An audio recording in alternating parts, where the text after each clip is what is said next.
Hey there guys and gals, welcome to another Manin's Minute. The winter solstice is coming up on us pretty damn fast. Some of us call this Yule. In my coven, we always celebrate the solstice with a battle of the kings. What is this? In many branches of Wicca, there's this old myth that dances behind the wheel of the year. Two kings, two forces, both necessary, both powerful, locked in an eternal rhythm. Some folks call them the Oak King and the Holly King, and some the Robin and the Wren, and others speak of them as seasonal spirits wrestling for the crown of the world. However you name them, the heart of the story is the same. A tale of transition, of light and shadow trading places, of nature's pulse moving from outward expansion to inward rest and back again.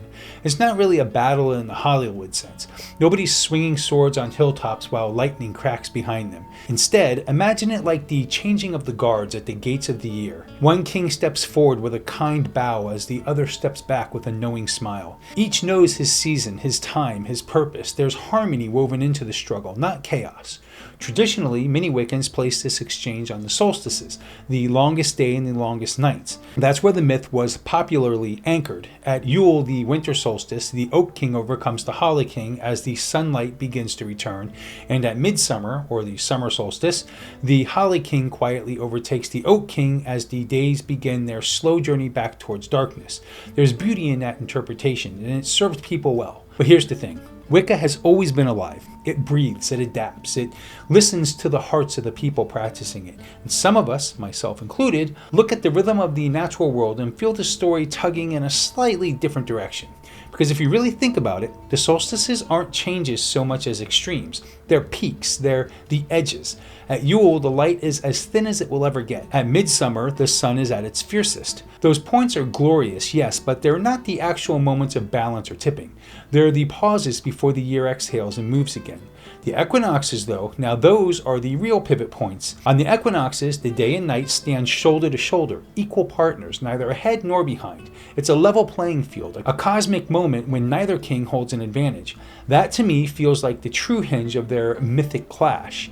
Each equinox is the doorway where one steps forward and the other steps back, not in a display of force, but in a moment of realignment. You can almost feel the world balancing on the tip of a blade before leaning gently into the next half of the year.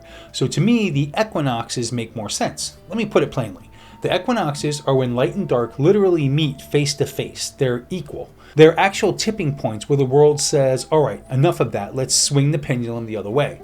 The spring equinox turns the tide toward longer days. The autumn equinox begins the slow slide toward longer nights. In both moments, the scales wobble for just a breath before tilting toward the next phase. That wobble, that shared moment, feels like the right time for the kings to exchange the power. The solstices to me are more like coronation celebrations rather than battlefields. They're the peak of a king's reign, not the moment he wins or loses it.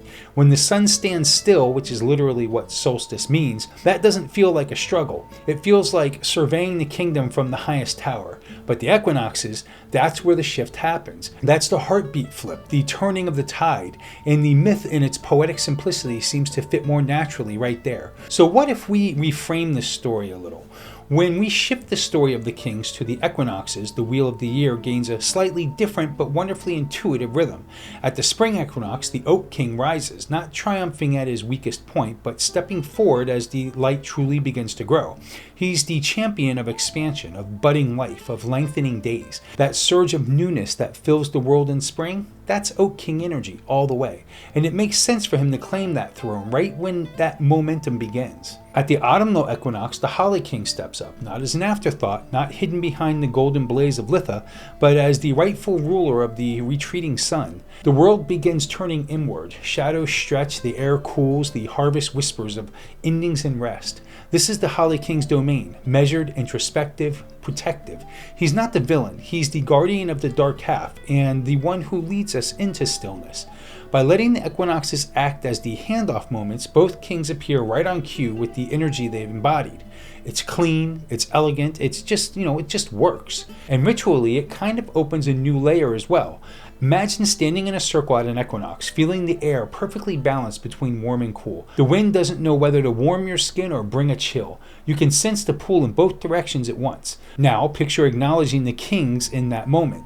The outgoing one offering up the crown, the incoming one accepting the responsibility. It feels ceremonial in the truest sense of the word. It also deepens the symbolism of the equinoxes themselves. They're already about balance, but tied to the kings, they become markers of transition and responsibility. The year becomes less about the dominance of one force over another and more about cooperation and flow. It also highlights an important spiritual lesson. Even the forces of change hand things over with purpose and respect. There's no fear in the turning of the year, no resistance, no clinging, just rhythm. The best part about Wicca is that it's not dogmatic. Myth is meant to be alive, not locked in a glass case. When you reinterpret a myth to better reflect the natural world around you and the way you perceive the divine dance, you're not breaking tradition, you're participating in it. Placing the Battle of the Kings on the equinoxes doesn't erase the old narrative, it just adds new lens. It allows practitioners who feel the world differently, who tune into the exact pulse of shifting light, to honor the kings in a way that resonates more fully with their lived experience. And honestly, that's the heart of the craft. To align yourself with the cycles as you witness them. To make meaning not by memorizing someone else's script, but by stepping into your story and letting it evolve in your hands.